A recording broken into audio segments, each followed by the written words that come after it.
May adlaw guys, so mga beloved, may adlaw ka natong tanan. Today, atong pahisgutan ang isa sa pinakadakong issue sa Kristendom ni ining ulay nga mga panahon. Kini siyang pagtulunan, medyo bugat-bugat ni siya. Apan atuan ning isalig sa Ginoo atong tunan. Kay kitang tanan man kinahanglan maga-imbestiga alang sa atuang kalampuan sa matag kaugalingon nato. Kung aduna mo'y comment ni nga pagtulunan, palihog lang ko og sulat sa ubos, no? Kay parang ato ang imbestigahan ug ato ang tunan og ayo kini nga mga pagtulunan. So karon atong paghisgutan, the title of our subject this day is the two Jesus. Two Jesus and Trinity. So atong makita karon mga kagalaan nganong two Jesus man siya, no? So si Apostol Pablo nagasulti sa balaang kasulatan nga nagaingon, no, diri sa unang Korinto kapitulo 11 bersikulo 4 nagaingon, "For if he that cometh preacheth another Jesus whom we have not preached, or if ye receive another spirit which ye have not received, or another gospel which ye have not accepted, ye might well bear with him." Mga kaigsunan, adunay gisulti ni Apostol Pablo diri nga nagapanudlo o nagapangwali mahitungod sa lahi nga Jesus nga wala na mo ginatudlo, nga another spirit nga wala nila gitudlo gihapon. So karon makaigalan ato ani siyang hisgutan og ayo, kaya adunay nagatudlo no nga Jesus is another Jesus, no? Og nganong another Jesus man ni ang pagkasulti diri makaigalan. Kung maadto ta sa Juan kapitulo 14 bersikulo 16 o 17 mga kaigsunan nagaingon diri, "And I will pray the Father, and He shall give you another Comforter, that He may abide with you forever."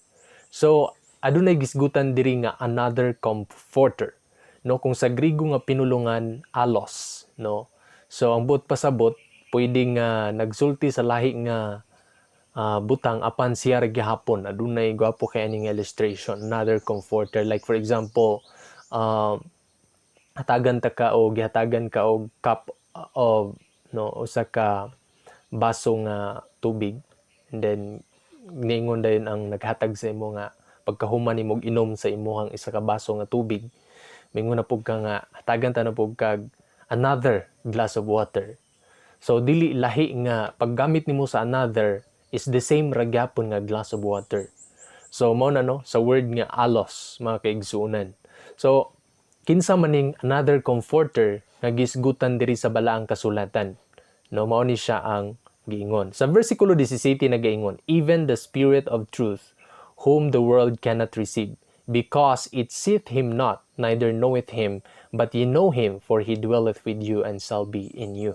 So ang Spirit of truth nga mao ang Comforter, kinsa man ni makaigalaan nga nakauban na nila og dili ni siya makita sa kalibutan tungod og hinungdan kay wala man sila kaila kaniya. Okay? Kay siya nagapuyog uban naman diha kaninyo. Og makauban na usab ninyo. Kinsa man ni siya makaigalaan.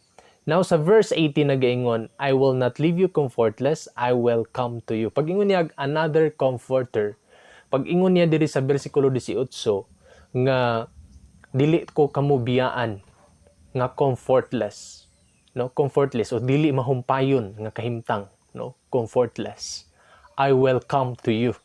Kung kag comfortless from the word comfort, no, kunya gikan sa verse 17 ato ara may balaan karon, no? So kung si kinsa man ni kay makaigalaan sa pagka verse 22 sa John 14, si Juan nagaingon, si Judas nangutana kang Jesus, dili si Iscariot.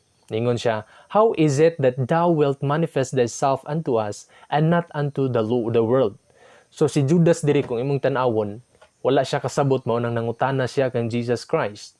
Kung unsaon, wala siya nangutana og si kinsa man ang Comforter. Iyang pangutana naglibog siya kung unsaon pag-manifest ni Christ nga mulakaw naman si Jesus ani nga panahon, padulong naman siya sa langit, no? Mukayad naman siya sa langit. Mao gisaaran niyang mga apostoles nga hatagan sila another Comforter. So ang pangutana, si kinsa maning Comforter?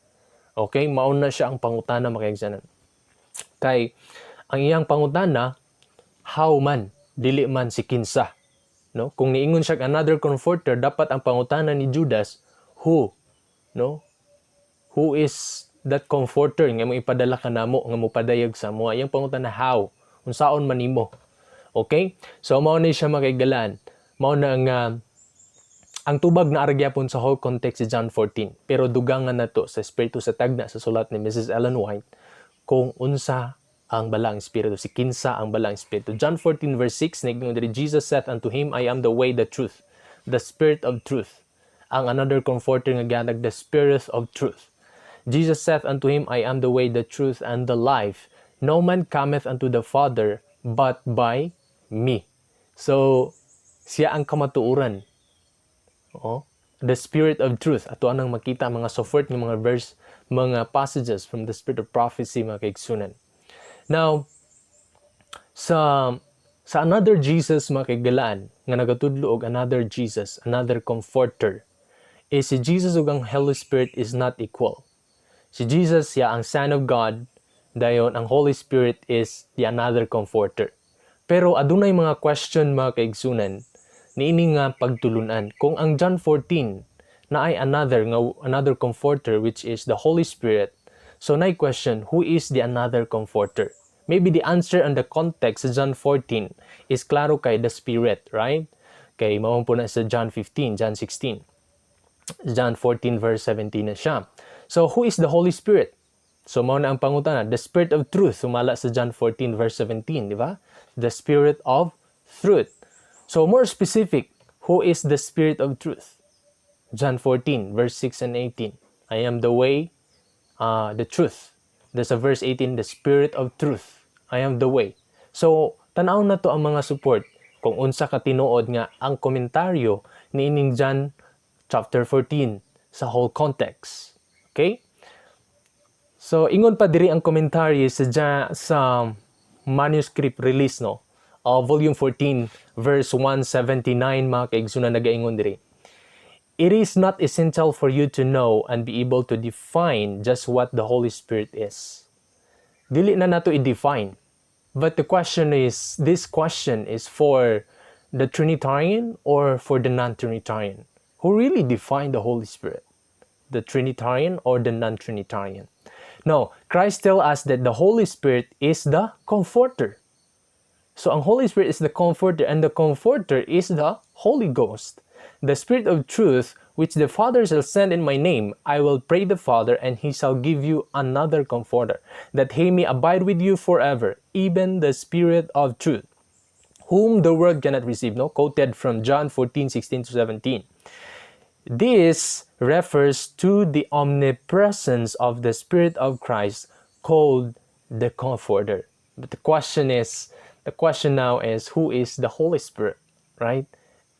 Ang dili problema ang the third person of the Godhead. Kaya nga naman, who is the third person of the Godhead? Maybe your answer is the Holy Spirit. Then another question follow up, who is the Holy Spirit? Kaya wala man nag-end si Sister Ellen White o wala man nag-end siya sa Holy Spirit, the third person of the Godhead. But the follow-up question is, who is the Holy Spirit? Okay? So, mao na siya mga kaigsunan. Now, diri na nato makita ang another support. No? The Holy Spirit is Christ Himself. Ingon diri sa manuscript release of volume 14, verse 23, paragraph 3. God cumbered with humanity, Christ could not be in every place personally. Okay? Sa dihang nahimo siyang tao makaigalaan, kung asa siya nga lugar, didto ra gina si Kristo. Therefore, it was altogether for their advantage that He should leave them, go to His Father, and send the Holy Spirit to be His successor on earth. So, mas maayo nga mulakaw si Jesus Christ, moadto siya sa iyang Papa, kay parang nga iyang successor, iyang sumusunod, nga mao ang Holy Spirit, diri sa yuta. The Holy Spirit is Himself. Ang balang Espiritu, siya daw na, divested of personality, of humanity, and independent thereof. Of course, the Holy Spirit, pag moingon ka nga mahimong successor, dili mao to yang spirit, no? Nga nigawas gikan kaniya. like he breath his spirit, yang breath, no? Consistent man gud kaayo ang spirit of prophecy when it comes sa definition sa sumala sa biblical mabasa sa Bible nga like sa Hebrew, ang Hebrew word is roach and then the Greek word is pneuma, mga kaigalan consistent, life, breath, sa pa na siya, mind, mao na siya, no? Spirit. Mao na siya makigang consistent ang spirit of prophecy niya na mahitungod sa balang espiritu nga pagtuon. Ningon diri, divested of the personality of humanity and independent thereof, he would represent himself as the present in all places by his Holy Spirit as the omnipresent. So, present si Christ by his Holy Spirit. No? The problem sa ato makaigalan, our mind, dili siya pwede nga limited, no? Dili pwede atong mind mo adto didto. Ato ang life, dili mo adto didto. No, wala man ta ana. Atong mind magpabilin ra gyud sa ato, atong breath na ra gyud sa ato. But God, no, iyahang breath, iyahang life, iyahang mind can go anywhere because it is also his power, right? Ang iyahang spirit. Ingon diri, but the comforter which is the Holy Ghost whom the Father will send in my name, he shall, no, although unseen by you, teach you all things and bring all things to your remembrance whatsoever I have said unto you. No, quoted from the Bible na dayon. No, nga mga verse. But this first is, who is the Holy Spirit? Christ himself. How? In his spirit, in his power, in his life, in his breath. Right? So mao na siya nga present sa everywhere. So Christ is the Spirit of truth. Jesus comes to you as the Spirit of truth. So ang John 14, no? Verse 16, 17, 18 is ang Spirit of truth nga another comforter sa verse 18 makigalan, 17 is siya day ang Spirit of truth. Sumala sa atong gibasa based on the context. Allos ang another nga word, no? Another is allos sa Greek word. So siya day ito ang iyang ginamin, no? Kapila man agi-mention ni Jesus Christ sa Bible nga like sa Matthew 16 verse 13, no, to 18. So 13 ingon siya unsa may inyong pagkaila anak sa tawo. Pero siya iyang gina-point sa iyang kaugalingon, no? Gastorya siya allos in a third person. Selected Messages, page 249. The words that I speak are the spirit and life. John 6:63. Christ is not here referring to his doctrine, but his person, the divinity of his character.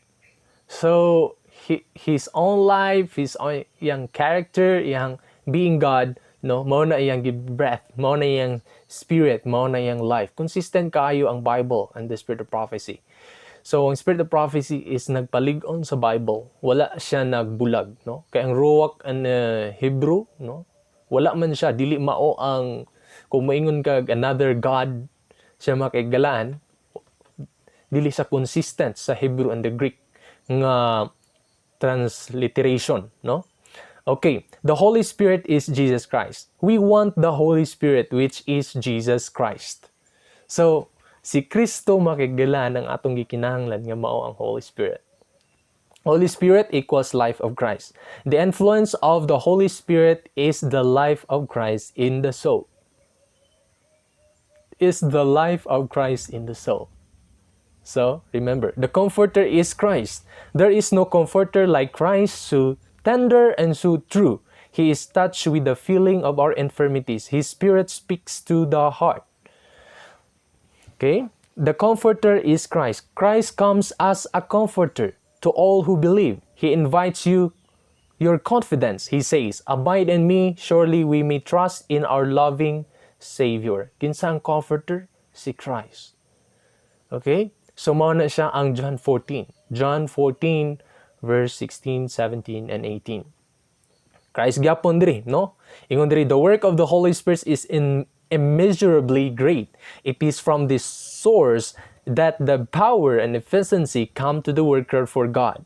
And the Holy Spirit is the comforter as the personal presence of Christ to the soul. Personal presence of Christ to the soul. Naagid ang Holy Spirit go work while Christ is in heaven. Mao na siya ang si Nicodemus wa gid siya kasabot, no? Pero gipasabot ni Christ nga unsaon niya pagka born again, So sa presence sa Holy Spirit, di mo siya makita, but He is working within your hearts like a wind, no? Gigamit ni Christ ang wind para masabtan ni Nicodemus ug masabtan usab nato. Okay? Sabi Jesus the Comforter, again, gisulti na po din no, sa 19 MR.